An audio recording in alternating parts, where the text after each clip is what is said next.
Cock-a-doodle-doo. Alrighty.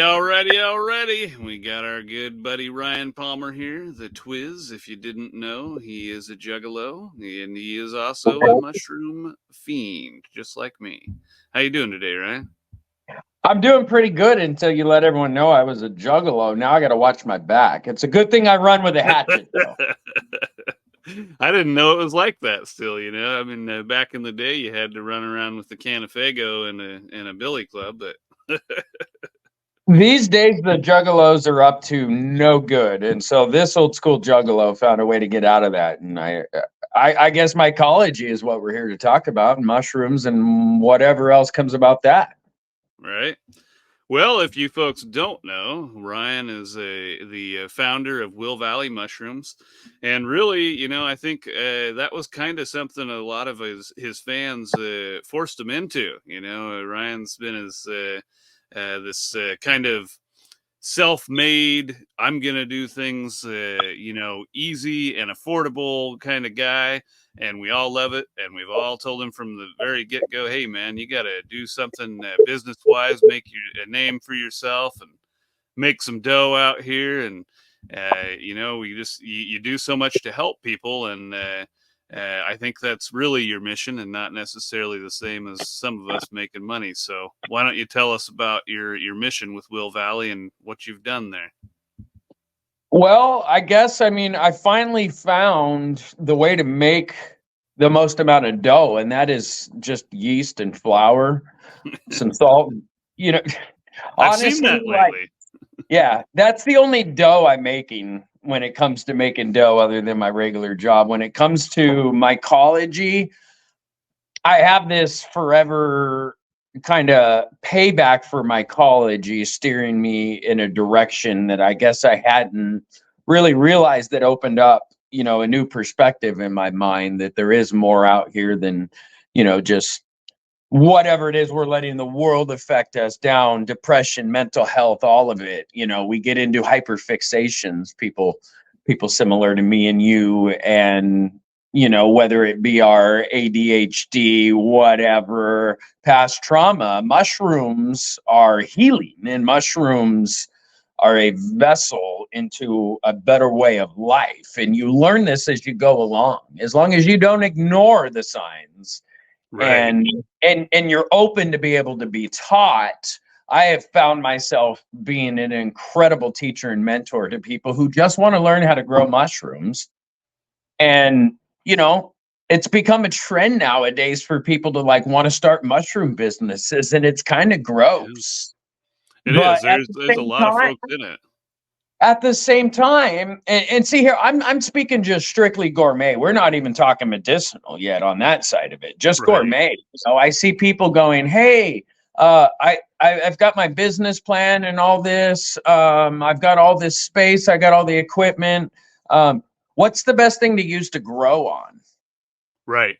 You know, they have like, an entire really, business set up before they learn how to do it. Right. And so on the opposite end, you also have people coming to Facebook asking questions where people are saying, no, don't do that. You got to use hardwood fuel pellets in plastic bags and make this many at a time. No, some people literally just want to grow a mushroom on a piece of cardboard. That's it. And what people don't realize is what that little tiny mushroom grown on that piece of cardboard could do for someone. Right. Like it's not me, the if I would have grown mushroom. It's the growing it and seeing it grow. Nurturing the nature. Yeah. It's nurturing it, and you want to find out more. See, so real quick, kind of my story, how I got into this. I work at a car dealership, and at the time, beyond washing cars, my job was to drive people to and from work when they needed it and dropped off the car. So I was dropping an employee off, a customer over at Hewlett Packard, and when I was leaving, I seen this red and white spotted mushroom that I had guessed I never really thought about being actually real. This is how naive I was about mushrooms about 11 years ago. And I seen it, and I told myself, you have a 1 hour lunch break. You need to go back and figure out why the hell somebody put a fake mushroom right in the middle of that lawn. That was my exact thoughts. And when I went back and found that that mushroom was real, my entire perspective changed because all of a sudden I looked around. I knelt down looking at this mushroom going, how can this thing be so perfectly beautiful and real? Like I thought this was a Super Mario thing, you know? And then all of a sudden I remember all the things about like mushrooms I had heard over the years and believed, like people saying things like, oh yeah, you could pick the white spots off of those and get really high. I remember hearing that in like fourth grade, Right. you know, and then so all these things come about and you start going, holy shit, the mushrooms were there the whole time. And then the further you get into it, you realize like we're not even able to be here without mushrooms. So I'm not telling you to go out and start worshiping them, but do yourself a little favor. If you have Right. any interest or inkling into this, you know, vast field, do it. It could literally change your perspective on life. Oh yeah. And I guess to wrap up the story on the Amanita, when I looked around, there was mushrooms everywhere. And that's when I learned what a porcini was. And I learned not to share your spots because the guy who knew what the porcini was went back and got it that night and ate it and told me how good it was. I still go Oh back to yeah, this that was a place. porcini. I still go back to this place actually quite a bit. And in fact, for the next 2 weeks after I found all those mushrooms, I went back almost every day and ate lunch with those mushrooms. I'm not even joking, Uh, dude. I have pictures of me putting my McDonald's fry carton on top of a big old flat amanita. And I'm just like, what are you doing on lunch? I'm eating with mushrooms. Dig Little out a did I little cavity, know, put your ketchup in it. yeah, little did I know, you know, that I was like, you know, I guess opening up the gateway to become a mushroom. Right. Well, and if I recall correctly, that was at a transitory part of your life too, where you were looking to improve on your way of life, much like a lot of us, and uh, I would imagine that that helped to do so. Those mushrooms and the fungus sure seem to do it for me. Right. And I believe now, from what I know and going through it, is that I was getting from my college. Well, I should explain a little bit more. So, after finding those mushrooms, my interest has obviously peaked. And I posted them, and my cousin had told me, was one of the people. Apparently, I had 4 or 5 people who knew what these mushrooms were when I posted them on Facebook. And so I was like, right on. Well, my cousin being one of them, we were always really close. And I'm like, of course she would be into mushrooms. And so I started kind of asking her a few questions here and there. And she invited me a few months later, and my sister and my son and my sister's son down outside of Eugene to their place to go picking chanterelles. And I was like, yeah, we'll go. And we had had really bad weather for a few weeks. And this day was just glorious. It was perfect, like 66, you know, clear skies. We're talking just regular t-shirts out in the woods. And they took me to a place where the chanterelles were called Land of the Giants. And I mean, these things were like the size of my face. And so my first experience foraging mushrooms, I was like, they're bright orange. How could nobody not see? Right. You know, like all the while, my cousin's fiance was just filling me up with everything he knew. And little did I know that I would surpass him on that later on. And he would end up coming back to me and asking questions and stuff. Because when we were done picking about 4 or 5 5-gallon buckets full of chanterelles and we got back to their place, she said, well, you better start thinking of preserving methods because, well, we're good with these the rest of yours. Thanks for coming. Not like, Yeah. what I am I was going to so do? excited though. Yeah, what am I going to do with buckets full of mushrooms? But yeah, I'll take them. And I got home and I'm just like, what do I do? I don't want to clean all these. You have to clean them all and then you have to process them. And I'm like, whoa, this is a lot more than I thought I was getting into. And so I turned to Facebook and just made a post and gave them away for free. You know, people just came over and mostly all of my friends and family and stuff. And I gave them all out. And I, to this day, kind of accredit a lot of my mycological karma from doing things like this unconsciously.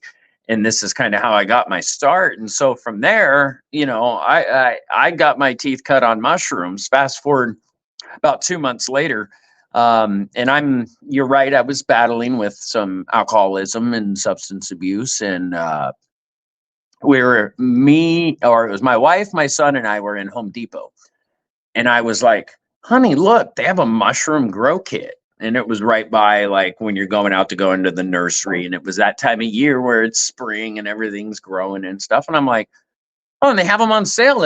Let's get one of these. And so she's like, yeah, that'd be cool Why if you not? could grow your own mushrooms. Yeah, she loves mushrooms to death. She told me you can never put enough mushrooms when you're cooking for me.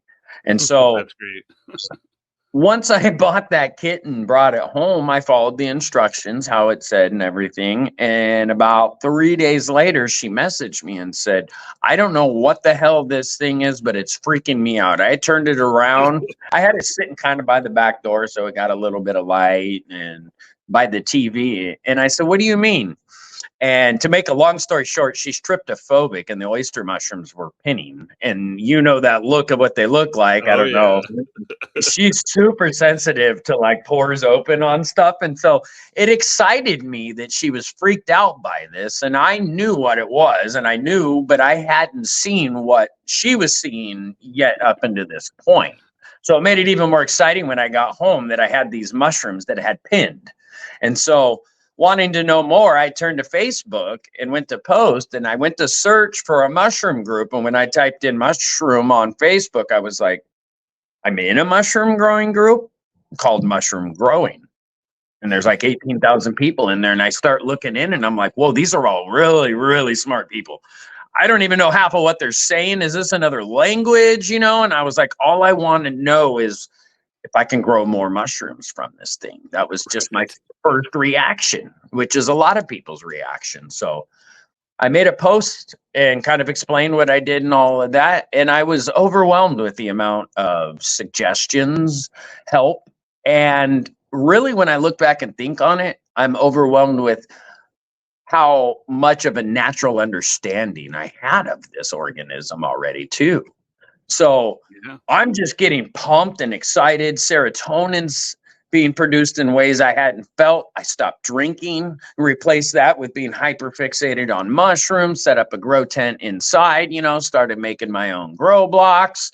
I was doing videos where I'm showing people, look, you can grow mushrooms. I'm right here in my kitchen. And my son comes running in, and what are you doing, Dad? Oh, I'm showing the people how to grow mushrooms again. And I just really let it go to my head and rode that wave. And all the while, the popularity of growing mushrooms is going on. And I can't help but feel I had a hand in that now, because that group is over 300,000 people now. And I mean, Wow. it started That's growing huge. exponentially. When it did start growing, like in the first year, it went from 18,000 people to like 80,000, like that. All of a sudden, everybody's making liquid cultures because all these videos of Ryan in his kitchen sticking them into grain jars, no flow hoods, nothing, just doing quick transfers and all that works. And that's all people want to do is grow mushrooms.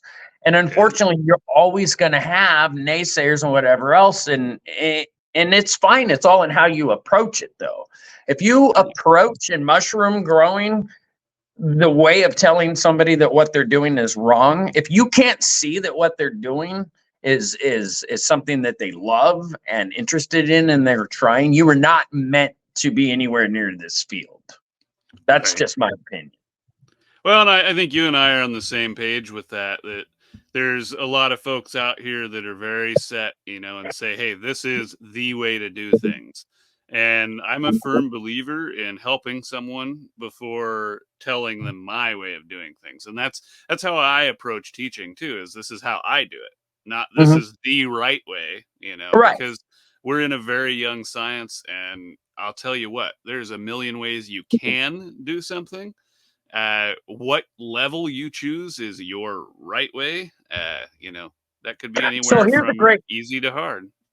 here this would be a great segue then, since we haven't really talked about medicinal mushrooms yet, is that you have a huge rift between the gourmet community and the psychedelic community, in that there is so many people who grow psychedelic mushrooms and then try to give advice on gourmet, thinking they all grow the same, or that because they grew the Right. psychedelic, those were the hardest. It's just some weird ego thing that happens. And then you couple that with the fact that nowadays, to get any type of interaction or feel something from somebody, we choose to have confrontation nowadays. And when everything's approached the way it is, it just gets out of hand.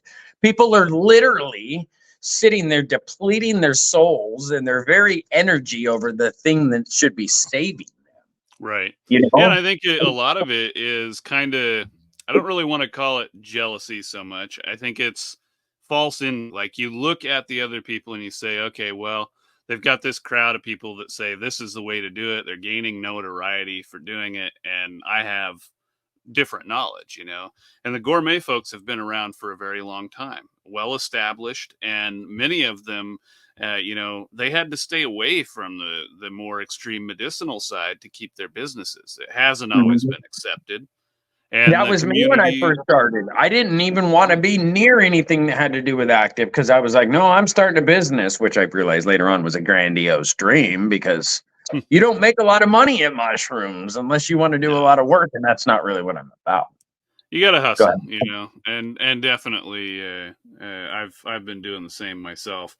But no, I think that for a long time it was just so unacceptable to have anything on any social media that had to do with active species, active medicinals like cubensis, and so you have these folks that created their social circles, and they're very knowledgeable, and they've all gained notoriety and reliability for that information in their groups separately, and then we Mhm. start crossing paths, and they're totally different ways to do things.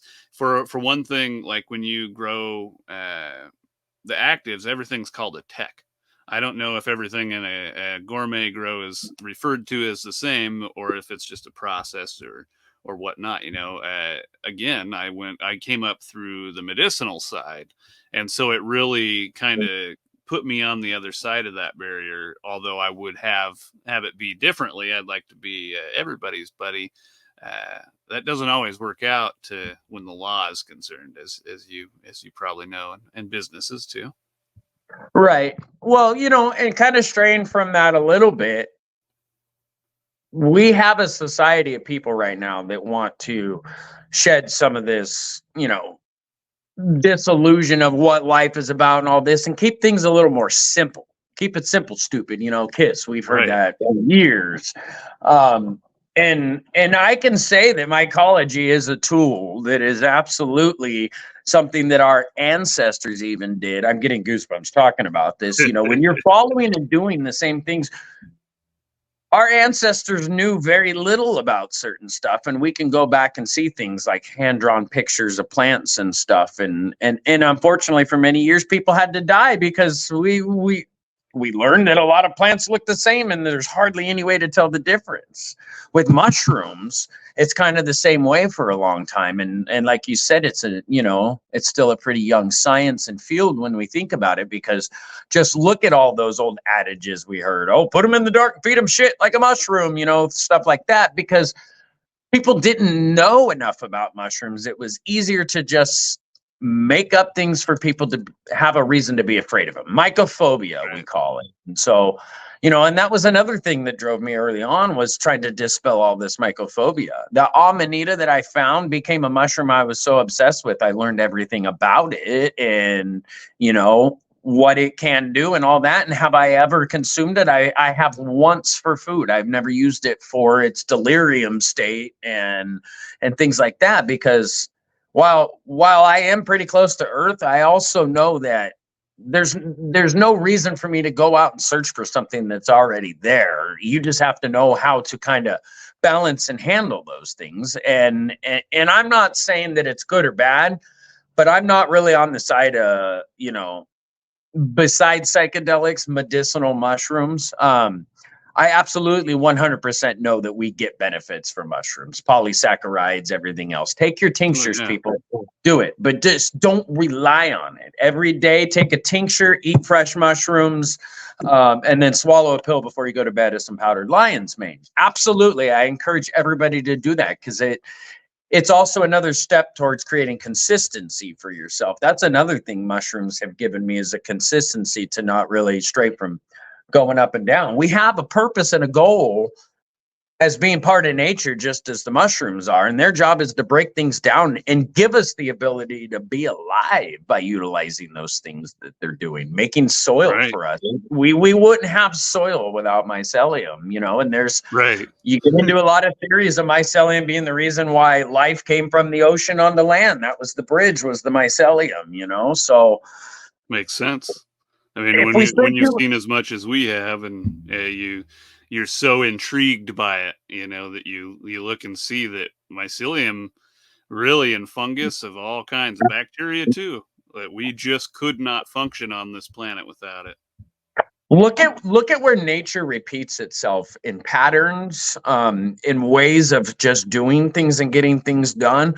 We design things on cars around things that we got ideas off of organisms and stuff like that. And so, I guess kind of coming away from that, we have this world that doesn't, I feel like, think of those things a lot. It's Right. the whole thing I seen this morning where it showed the musical wave resonance and then it showed the shell that's the same shape. Like, that doesn't mean you have to go out and believe in God, like, don't take it as a sign, this way or the other. Just pay attention, be quiet, listen, understand, be Right. compassionate. Like, I've learned all of this just through being into mushrooms and meeting people who, you learn that not everybody is a dick out there. Right. And it's crazy because you could go to the mushroom page right now and find dozens of examples of people being dicks. Oh, easy. So Yeah. What's the group? Shroomery, but we're assholes. Uh, I've heard about it, but I had to relinquish myself away from a lot of what I was doing because I didn't realize doing the adminning and making pages and trying to get social communities going online. I didn't realize was a form of self-sabotage for myself. oh And yeah. so when I learned that and learned to focus more on giving my energy into people that I'm looking at or know or that are genuinely here.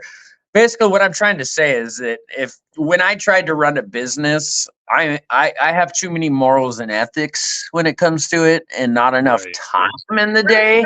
I could have made money off of selling spawn and fruiting blocks all the time, but I was tired Oh of yeah. making them in my pressure cooker every night in the kitchen because I have kids that I was supposed to be paying attention to, and I realized that for a long time I kind of ignored everything around me because of my hyperfixation. So we're back to that balance. Right. Mushrooms make the world balanced, I'm telling you. Well, and it sounds to me like, for you, the healing effect is having it at that balanced level. If you were to make it a business, it might remove the pleasure from it. I've had that challenge Absolutely. myself.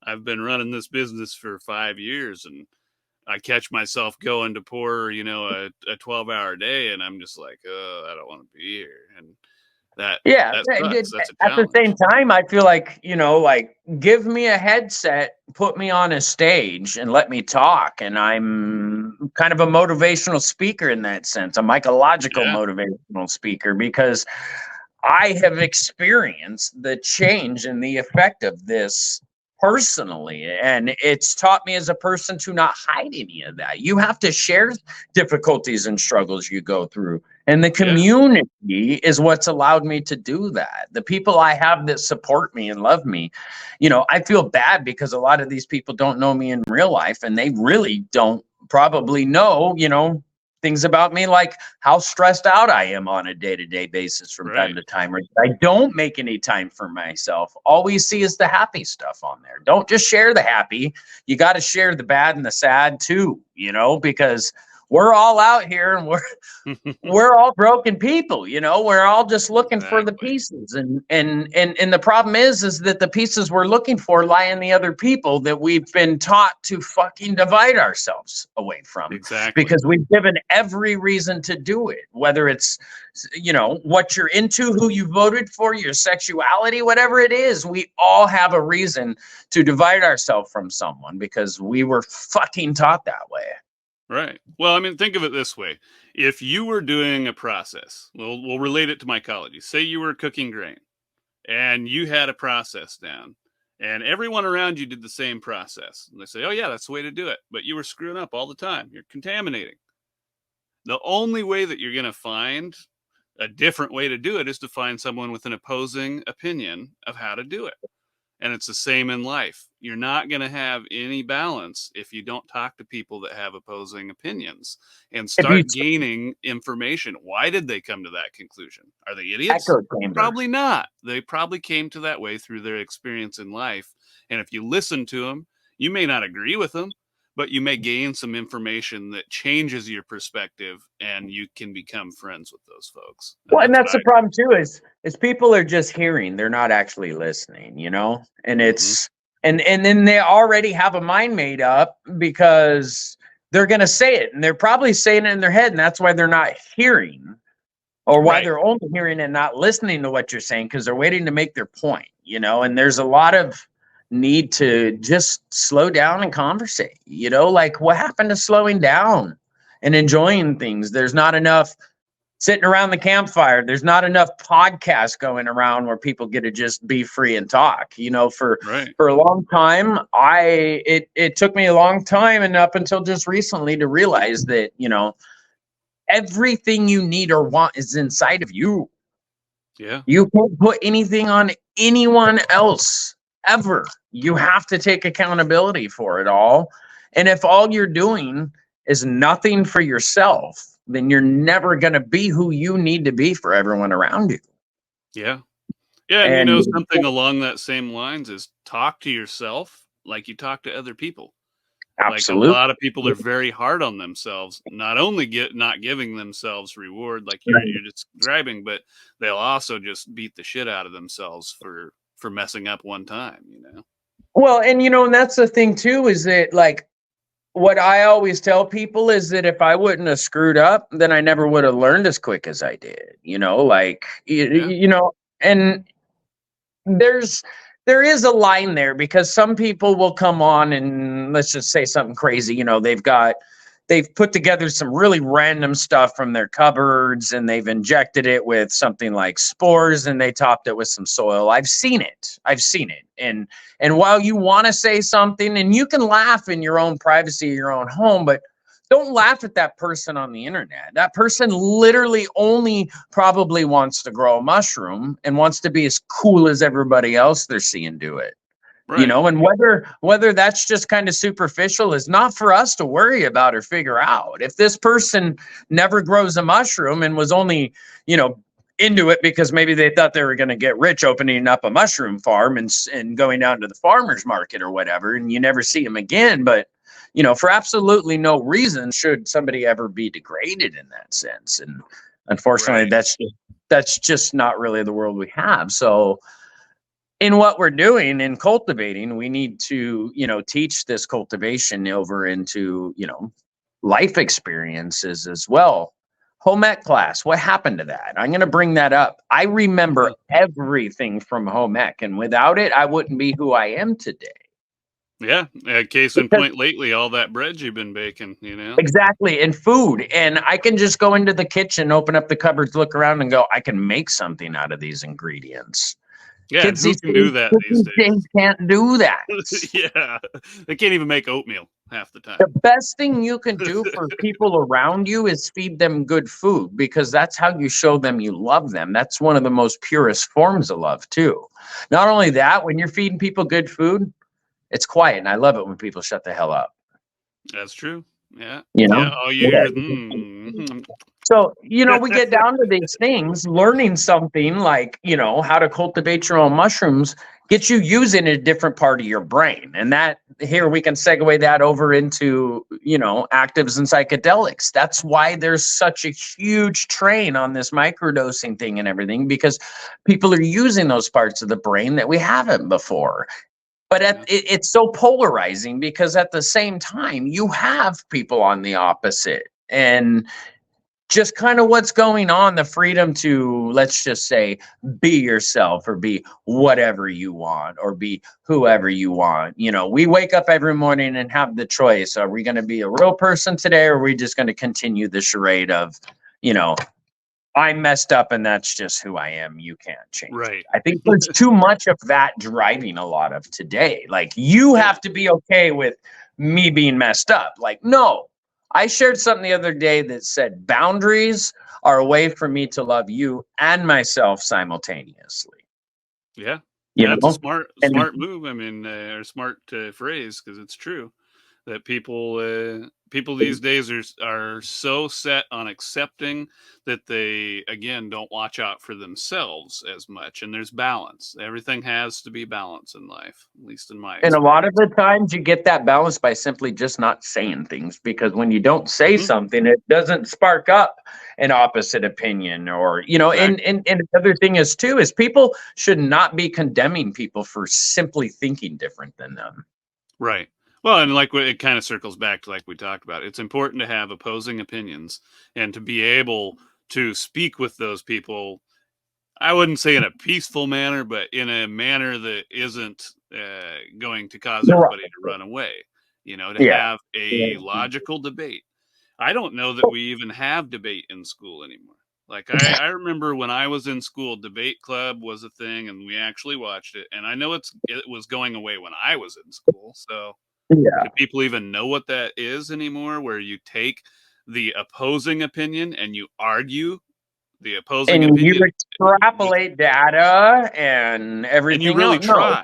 It's not like you're everybody like, just oh wants yeah, to no, hammer these guys, home. we're all idiots. We don't know this. No, it's like you actually try to argue the other side, and it allows you this perspective.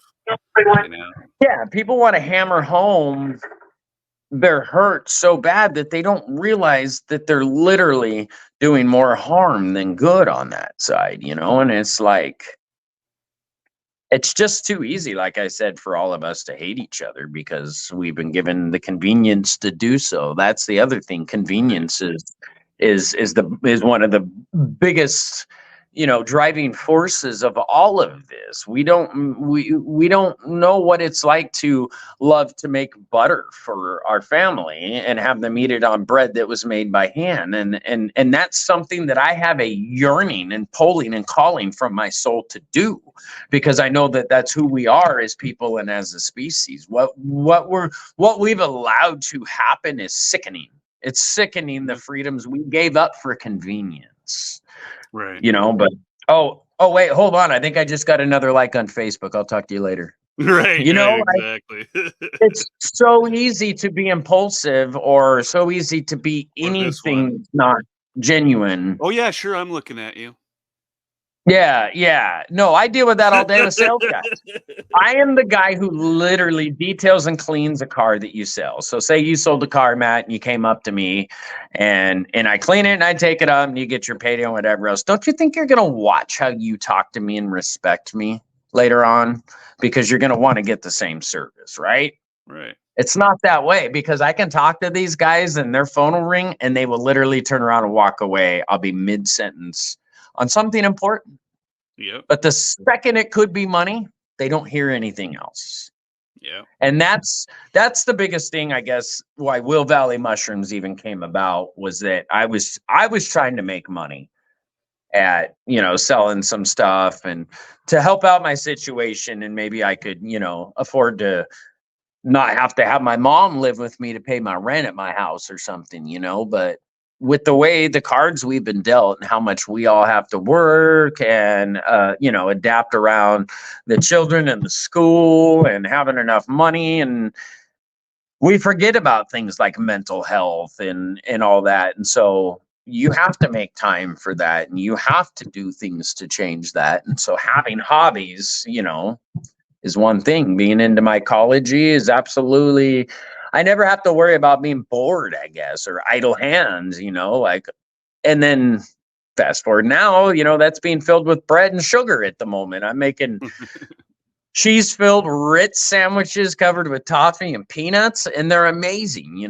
and I probably shouldn't be eating so much sugar, but we have to learn to have more grace with ourselves, right? Exactly. You got, like you say, you got to enjoy life as well as take it with responsibility. Absolutely. This will be fun to show your podcast viewers. This here is my top secret mushroom re-soaking vessel. I've got this Good. really I was hoping it wasn't sock soup.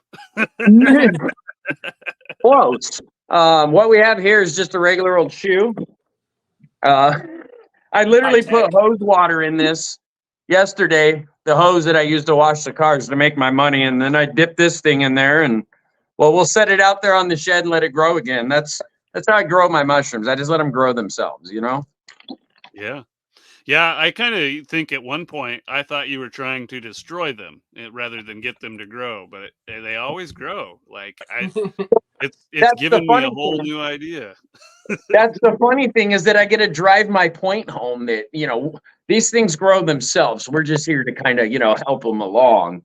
They'll do whatever they want. I always make the joke to people too. Like if you have a mushroom kit like this and you had to leave town for whatever reason or leave state, if you left this in the corner of your house on your laundry pile, you'd come back home to a whole oyster farm probably. These things are hungry and they just want to keep going. Not to mention the spore dump. Yeah, make sure you don't have electronic devices around on your countertops when you're growing oyster mushrooms. And most people are very eager to want to see how big they get. And unfortunately for oysters, it's only a matter of moments before they're too big. And their spore dump is massive, and it will destroy tablets, cell phones, everything, because it gets in all the cracks. Yeah. Yeah, I've got a greenhouse full at my house now on the other side, and I had to, after I did a single grow, I had to literally pick up the greenhouse, move it over to the side, clean under, move it to the side, clean under, and then clean the inside of it out from oysters. Wow. Yeah. So now that you mention that, really kind of when I cut my teeth on growing mushrooms and was doing a lot of videos, I ended up having to set up a greenhouse out in my carport. And it ended up being like the most perfect magic spot because I hardly had to rely on humidity, being outside and near it was like a gutter that came down a drain spout, but it was just a regular, cheap Harbor Freight type, maybe like 10 by 8 or something like that. And I just built a tote humidifier in the bottom with a big, PVC pipe coming up out the top and just kept filling up the shelves and things kept growing. So I just kept filling it. And same thing. I remember I'd have to take it and put it in the backyard and then just like get in the inside of it, spray it out, clean it, and put it back up. And it worked great for a while. But the problem is that, this is what a lot of people don't realize too. When they say they want to do this for a business is it's a lot of work to keep, your grow chamber full. And, the first thing you have to do besides knowing how to grow the organism that you want to grow is you have to go out and talk to people and get them to say, yes, I will buy. And you have to get them to put deposits on things, I'm seeing it all too often now. People that I've known to be successful mushroom growers for years are having issues finding, and people are dropping off. And I think a lot of it has to do with it. A lot of people are growing their own mushrooms now, and a lot of people, rather than getting them shipped from 2 hours away, could buy them from this person that shows up at their back door at their kitchen. And that's one of the biggest secrets I tell people too. And they're like, I don't know what to do. I can't find anyone to buy my mushrooms. Well, take your beautiful product you're growing that you're so proud of and literally walk up to the back door in any kitchen that's open, walk down an alley downtown on a busy Saturday night and just say, hey, here's a gift for the head chef, and leave your card in it. It's not that hard. Yeah, I've been in the culinary, before I did this, I was in the culinary industry for 12 years. So I already have connections like that I personally, I will do that. I'll do that with forage specimens. I'll do that with specimens I've grown. I gave away probably 6 Hen of the Woods this past season. Atlanta stays busy, man. Yeah, well, but here in Oregon, I mean, we're not like, a real busy place, but we're relaxed and chill here and interested in odd things. And I just feel like because we are in a mushroom mecca, it's a whole nother wave here, and you get to experience every level of mushroom people, and it's crazy to see. It's not just one type of person. It's not just one community or anything. I've got people that are into mushrooms that I don't have anything else relating to them other than that. Yeah. And I'm like, and then I've got friends that are so into mushrooms and can grow everything and have huge culture libraries and don't even eat them, and sell them for a living. Like, they think mushrooms are repulsive. And so that, that's why we say there's somewhere in the field of mycology for everyone. There's something there interesting, whether it's the level of growing tissue or it's simply just taking something and expanding it and growing more of it. This whole trend with people growing on the toilet paper roll is great. But at the same time, like, nobody's on the backside helping these people, or where do they go when they need help and they want to do it on something different than a toilet paper roll?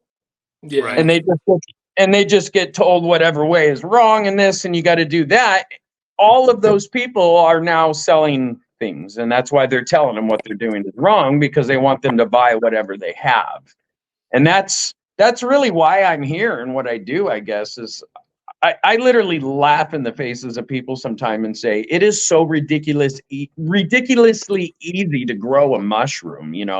If you want medicine mushrooms, people are willing to pay money for it because they hurt. And that's called preying on people. People that are hurt and want to try and get fixed, that feel broken and only want to be a piece of something and a part of something. They're preying on people. We see it online from the scammers. Now it's happening in real life. You go down to the freaking head shops now, and they're selling spore syringes with a bag of substrate for how much? Right, are yeah, you $30 a bag, kidding me? probably. More than that, all in one kits with a tub, we're talking $200, and that's Wow. just a tub with some holes cut in it, Where all that this goes started? back to Midwest and their big kit, like that big tub with the fan and the. And that's what my friends down in Urban Ag have had to do, is they've had to grab onto some of those and put them on their shelf because they don't have time to make them, but they have the demand. The people are coming in and asking for it. And so I'm really excited to hopefully try and turn a real hard corner here real quickly with getting going with them and really getting their name on the map for being a place that we can utilize, because they're exactly lined up with our morals and values on how we approach all of this. Will Valley Mushrooms, as I had mentioned before, didn't really start out as a business. I kind of had to just go by a name because, it wasn't everybody's called the Mushroom Man when you're into mushrooms. Right. So I couldn't go by that, so it's called Will Valley because I've grown up in the Willamette Valley and I didn't want to hear people mispronounce it. So Willamette, I can't stand to hear that. So I shorten it, Will Valley. People think my name's Will. Great, whatever, But I only had to make a name for all this, for some place for everything to go that was happening out of this. And I didn't know why I was being called to make videos and show people how to do cold pasteurization with straw, and that you can do open air transfers, grain to grain, with oysters. If you're just trying to grow oysters, you don't need a flow hood or a still air box, things like that, and I don't actively do that anymore. I don't go on and do that because of multiple reasons. There's a lot of variables in this. Some people just get burnt out from teaching. I don't. I always want to teach. I just don't get enough from doing it online. And there's too much contradiction to be able to extrapolate anything useful when you're having to fight off scammers and trolls and everything else. And so being a part of something that's physically real, you can see, touch, and smell, say a local mycological club, that's what we're going to make. And if you're part of that club, you can come down and use all of the equipment. You don't have to pay for it. because we understand that not everybody has the money and the funds to get the equipment to do that next level stuff. Not everybody just wants to do the low tech and get the shitty oyster yield out of, you know, a block you have no supplements in, because, you know, as we all know, the more supplements you have to sterilize, and not everybody wants to run a pressure cooker. And so there's a lot of this preying on all that I have known since the beginning, because when I first started, I bought 6 1-pound bags of sterilized grain with ejection ports on it, and it cost me $60 to get it shipped to my door. And I injected it with a 10cc blue oyster syringe I got from Lenny Rockwell. I injected 2 of those with that whole syringe. So my first 2 bags of spawn were blocks of like mega King Kong blue oyster spawn. And I shared one. I shipped it to somebody who wanted to pay for it. And I was like, no. He's probably still running that same freaking culture off of that same first bag that I made. And he started growing out of 2-liter bottles, you know? And was I to tell him, stop? No, you should do it the way I'm doing it. I was like, no, because he took a lot of what he learned from watching my videos and placed it into what, you know, in the active community, we would call a tech. You know, he took what he learned and placed it into it because he knew about the organism. And that's what I tell people is learn your organism and how it grows and what it needs. And don't do too much until you know how that one works. Right. So he started Everybody wants to learn everything, and it's tough to learn everything. And they want to go in and say it's the first time you're going to start actually inoculating grain. You know, you just dropped $100 bill on some grain shipped to your door. And now people are telling you to inject spores into it, you know, like. Right.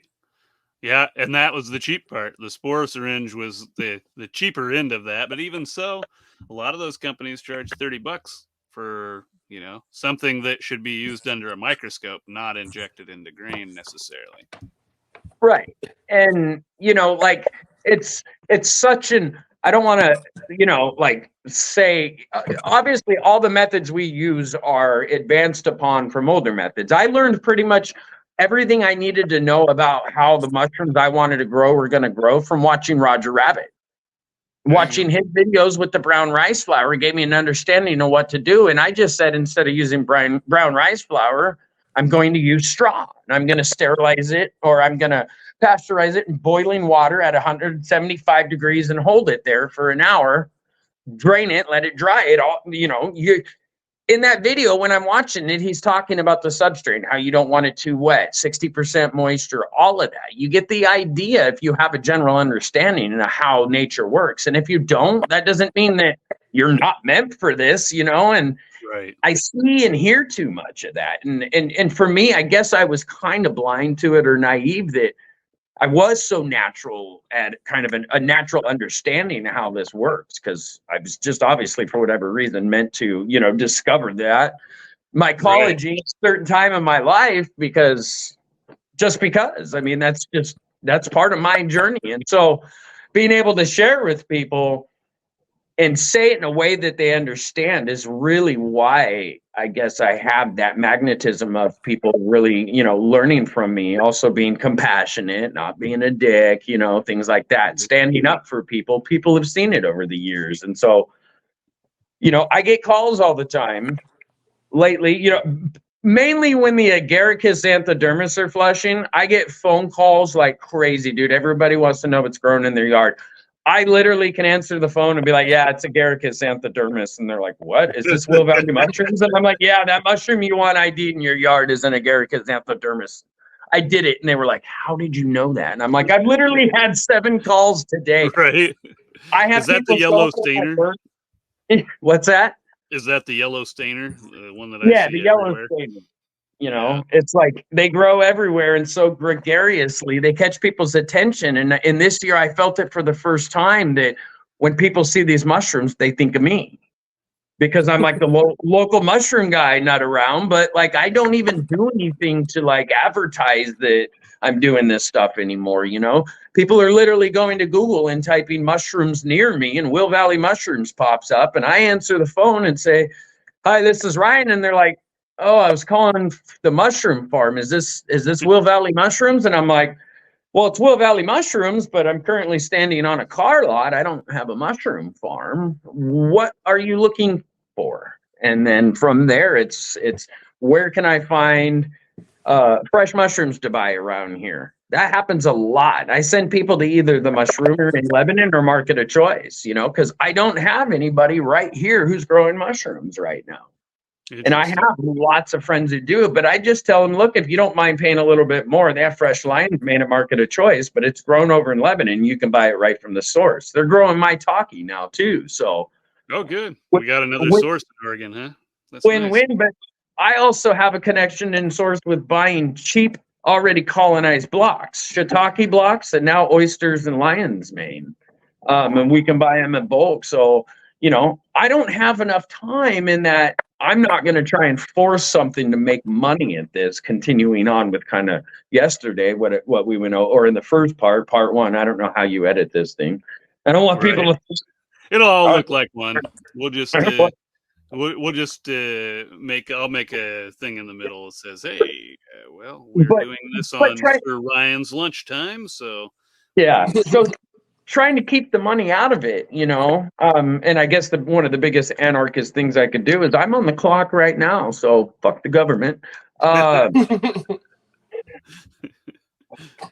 It's just trying to make money at something that rewarded me with a new perspective and a different path on life. I just feel too dirty about it.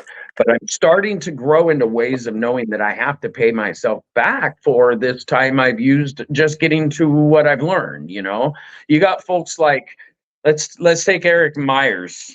I don't like the guy, despise him for a lot of reasons, but he is an absolute textbook example of somebody who followed his dreams and is continuing to follow his dreams and not letting anything get in the way. And he has standardized mass production of growing mushrooms in a way that blows my mind. And he is resourced with so many different companies on making sterilizers, bag fillers, all this stuff. And I remember learning about growing mushrooms at the same time Eric Myers was in there learning how to grow mushrooms 10, 11 years ago, And so to see where everyone's gone and done and, not to get too deep and far into it, the people we've lost huge integral people. David Shabley, old man Shabley, was this old dude who lived on the top of a mountain in Montana, and all he did was grow and smoke weed, grow mushrooms, eat food, and he loved all of us. And he came around the scene at the same time I was learning. Joe Foy from EB Fungi, he was so far as mental health and psychologically off that he couldn't go to the grocery store and not leave his cart behind when he'd have a panic attack and stuff type. And he was learning how to grow mushrooms, and all of a sudden I started doing these videos and he started watching them, and it took a lot for him too. But he finally messaged me and asked if he could call me, and we talked, and he's like, dude, I don't know what it is, but I love what you're doing and it's awesome. Now look at what Joe's doing. Right, Joe and Brett, he's huge. They have an amazing, successful company, and they literally have a brick and mortar storefront in a small town community that literally what they're doing fits the bill of what that whole community there's doing, in this New England town, over on the East Coast. And I got to meet Joe because there was another fellow who was involved in mushrooms who we didn't know was kind of a snake salesman. I'm not going to mention any names, but things like ready to fruit mushroom kits would be something you could buy from that company.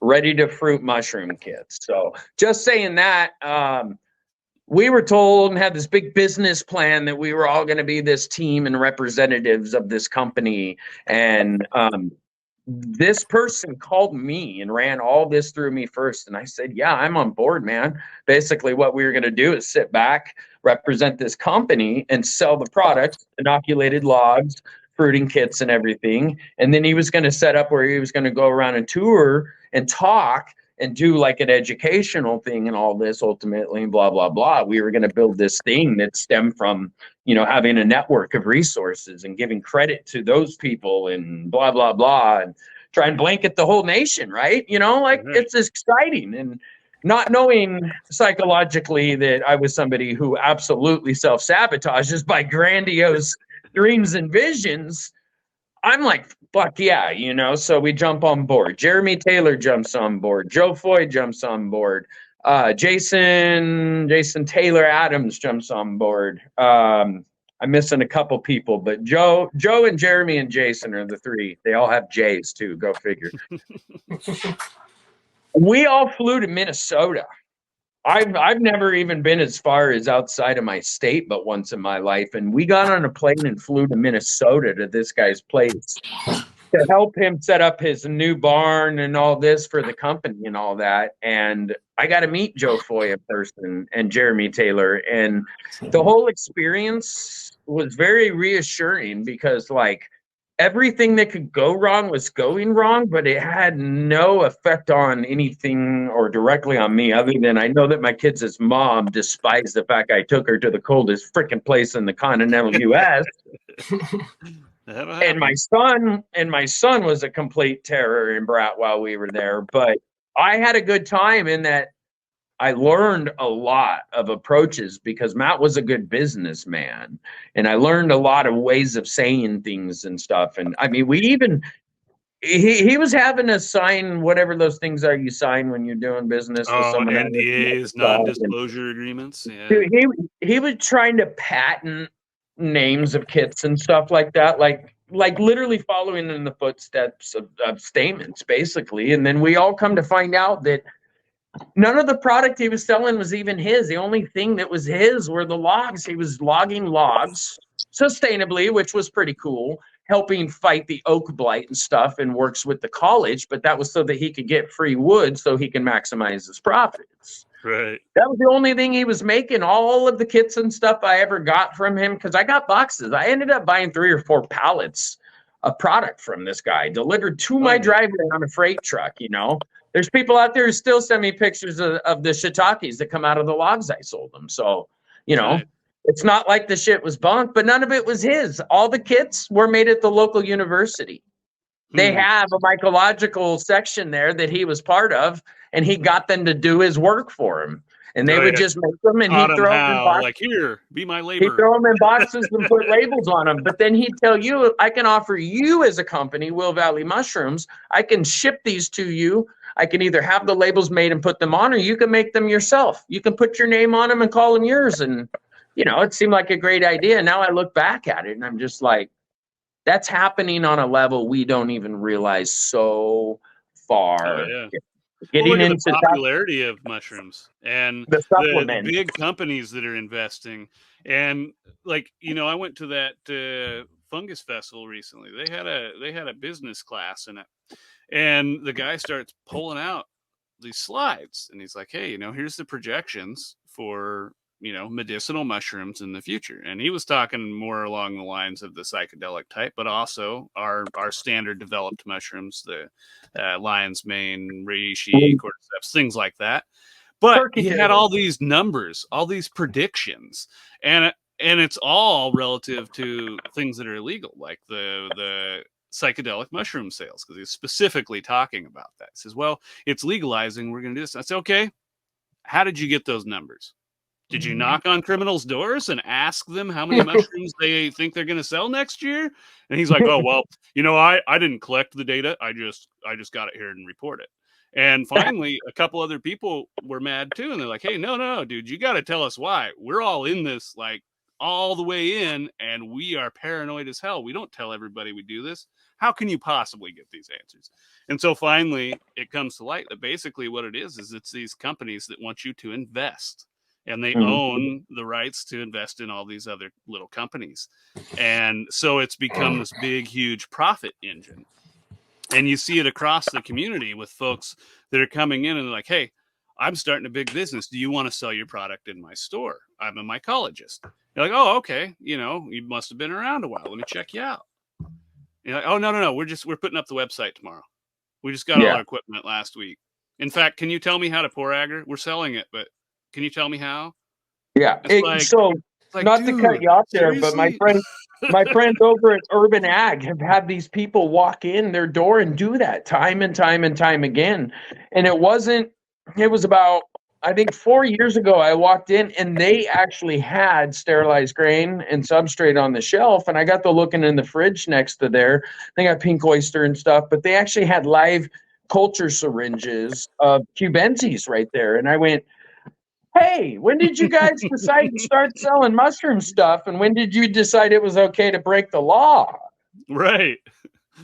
And he's like, what? You know? And so since then, so what it came down to, and I told him, I was like, I could have taught you guys how to make this stuff yourself and sell it in house. And, oh, we didn't have the time. And, it sounded good. And I was like, well, the problem is with these companies is when you have an issue with their product and you try to get a hold of them, a lot of them have moved on or up to the next level or already escaped out with enough money that they wanted because they bought their Mercedes, So it came time.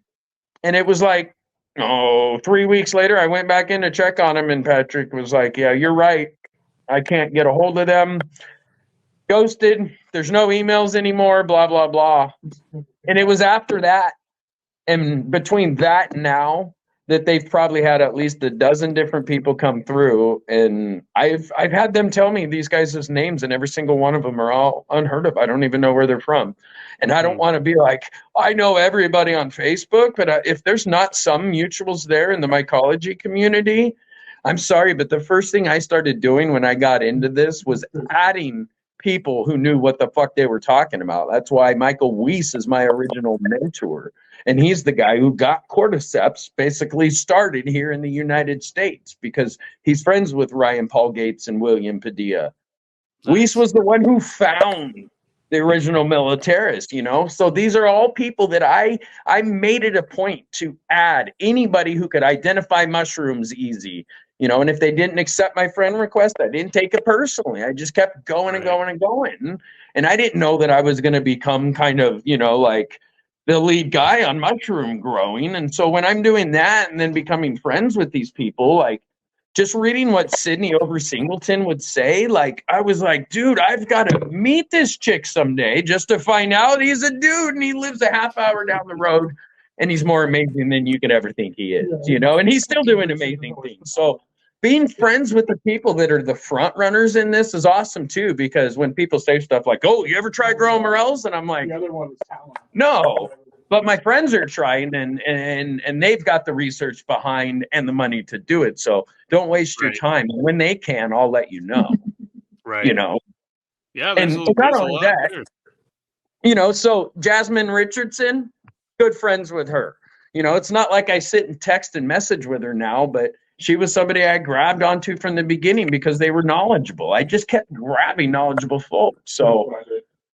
And that's how I even met Andy, who's sitting across me, and Eric Badal and all of it. The local Corvallis, mushroom hunting has a Facebook page and everything. And I have so many friends now that I consider, more family than some of my family. And it's all going to continue to keep happening unless I just decide to, turn my back and run away and ignore things. I'm never going to not look for mushrooms or rocks. I'm never going to not. Yeah, it's too hard. I'm not going to stop cooking food, so why deny what and who you are and what makes you feel good? And unfortunately, a lot of us get put in a position where we've been talked down to for doing things too passionately or too intensely, and it kind of burns and just some stuff off. So mushrooms is something that you can really dive into in a different way each time, and it's all fucking cool. So yeah. I noticed we're coming up on the half hour time. Yeah.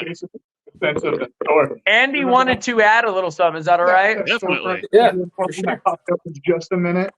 That we had over there in Portland, we had that storefront that just kind of popped up. It was a little psilocybin shop, and they were being watched for a minute, and by the time they got busted, they were already out, made their money, and gone. Yeah, they didn't care. It was pretty interesting too, because the only people that they busted were the employees, and the employees are like, "Hey, I just work here, man. It's not my responsibility to make sure this job's legal. Yeah, like it's in a storefront on Portland, and there's a line around the corner. Cops driving by, nobody's getting arrested. I have a W-4. Exactly.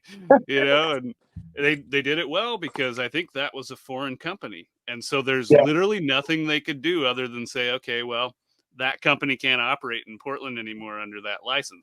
Okay, well, we just made $1 million in 2 days, so we'll buy a new license. Yeah. And it just kind of gave us a little bit of a limelight, like of what's the possibilities for the next 5 years or so until we see the next step of it. But you know what? Let him keep doing it, because did you see the prices? I did not know. I mean, was it outrageous? Oh, no, it's crazy. Like, it's crazy. We're talking. How much for a syringe? No, like I'm talking like actual fruits, like eighths. Yeah, they were selling dried fruit. Yeah, they had a line around the corner. Like, yeah, it went all the way around the block. So by like $70. Yeah, it was like $70 an eighth type stuff, and I was like, "That's fine. They can do that all day long." I know where there's better prices. Yeah, you know who Faith Zetterberg is? She runs Clean Kratom. Faith Zetterberg. Anyhow, she runs a shop too, and hers is a kratom and the mushrooms. Anyway, last week or the week before, she said she had somebody come in with a bag of mushrooms. Mushrooms are legal. Would you like to buy these? And pulled out a big old fat bag. Like, no, those are illegal. You have to leave, sir. Yeah. So far, like, most everybody's setting up a kits that you can go home and set yourself up and grow now. That's what I'm seeing. And Patrick had a really good point. All the big successful companies either do one or the other. You're not doing the genetics and the substrate, and that's the way to keep your ass out of trouble, for one. Right. And then also, network up with somebody else or another company. If you've got someone you can trust to sterilize grains and you're moving genetics, you got two companies there, Right. Real question is, has anyone gotten busted since Professor Fanaticus or whatever his name was? Because wasn't that the PF guy? Wasn't he the only one that ever really got busted on a big scale for selling kits? Check this out. I got a busted story. When I was first getting into mushroom growing, there was a fellow, and I can't remember his name, Chris, it'll come to me later on, but he had a company out of Texas. I think it was called Spores to Go. And he was who I bought my sterilized grain from that I had mentioned earlier, because he was one of the only one. Everybody was like, absolutely go to this guy. And that's what he was doing, is using the mushroom growing page to sell all this stuff. And it's a don't ask, don't tell. Used to be a lot more lax in mushroom growing as far as, psychedelic talk. And so this was the guy to go to. Everybody went to him. And he ended up getting busted, and he ended up making a video and posting it. And I remember reading the comments and everybody saying that you can tell that video was made under duress. He was being forced to make it, because he said something. He started talking about how it wasn't a godly thing to do, and he's probably ruined many people's lives and stuff. We're like, they were mushrooms, dude, not heroin. Right. Yeah, and I think Andrew knows still in the community where he lives, how much people just vilify those things. Yeah, like you don't want to mention it there in public, I imagine. You already know the story I'm going to bring up, Matt. But less than an hour from me, 60 people were arrested for an eighth of weed. Oh, for one eighth. So the 1/8. Jesus. Yep. And it's really odd too, because my God. It's towards Atlanta too. So it was like they were here, Atlanta was here, and in Atlanta it's a $70 fine. You don't even get arrested. And right here, less than an hour away, 60 people got arrested for an eighth. So it's just a really weird environment, man. We're going backwards. They're going to start beheading people. That's why I stay in Atlanta, man, a lot of the time. You know what keeps me strong, though, is knowing that there are a lot more of people like us that understand, I think, than that there are in that twisted fucking world that people live in, where, you who talks the most, Yeah. Like, when I went to Minnesota, When I went to Minnesota, I was like, man, I'm not going to be able to get stoned. Well, it'll be worth it. And Matt kept saying, there's none of that involved here, blah, blah, blah. And by the time I got there, he's like, hey, I got a guy coming by. He's going to bring you some edibles and some blah, blah, blah. And then Jeremy shows up with like a full fucking breath mint thing full of fucking strong ass tincture. And Joe's drinking hard alcohol all weekend, and we're getting fucked up off of fucking Jeremy's tincture, eating edibles, smoking the most untrimmed Blue Dream I've ever seen in my life. Ooh, We Blue just Dream. round it up, and we're just sitting there, smoking out negative 15-degree weather. It's great.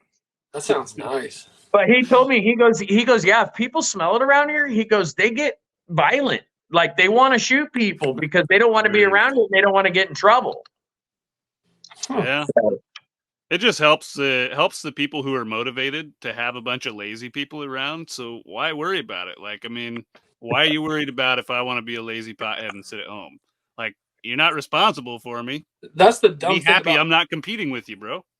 That's the dumb thing about Georgia, though, is because people are like, hey, we don't want you to be smoking that pot. Okay, hide real quick. Yes. And then Yes. they'll go inside and smoke themselves. That's the best way to maintain cover, right? Bullshit. Yeah. All right. Well, speaking of, I'll let you get back to work there, Ryan. I really appreciate you coming on. Yeah, dude, it was awesome talking to you. It was Andy, right? Or Andrew? Andy Phillips. All right, See, Andy. Andy and Ryan's show now. So, and Andy used to hang around a lot with Eric, and Eric moved over to the coast and stuff. You know, people have all gotten lives and grown up and things. And, you know, like I said, a lot of things fall into place. And I think having somebody I was already friends with, a mycological friend, come get a job with me, it's like a dream come true. So I think our sanity is better for both of us now. my sanity Excellent. better. I have somebody here I can trust and I love, and you know, it's all about the brotherhood. So thank you for allowing us into your guys' too. And I think we should make this more of a regular lunchtime thing. I think we'll have to do it again. We didn't even get to touch on how we all got together and met. So we got. Oh yeah. Yeah. Well, we can keep adding to it. Yeah, what's that? There you go. You introduced me and Matt. I know, isn't it crazy? Yeah. Yeah.